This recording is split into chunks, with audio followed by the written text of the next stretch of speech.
আল্লাহ বলে, বান্দা আমার মতো দয়ালু মনিব থেকে কেড়ে তোরে আলাদা করে দিল। মা গাররাকা,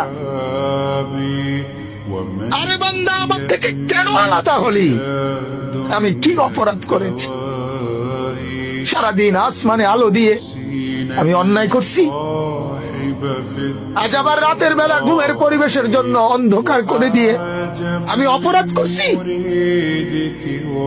মা গাররাকা, এই যুবক, তোমার কাছে তোমার মালিক অপরাধ কি করছে বল না বেটা,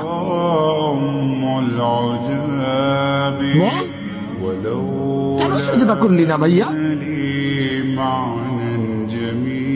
আল্লাহ তোমার কাছে কি অন্যায়টা করছে? কি অন্যায় কি না দিছে মালিক? মা গাররাকা বিরব্বিকাল কারীম।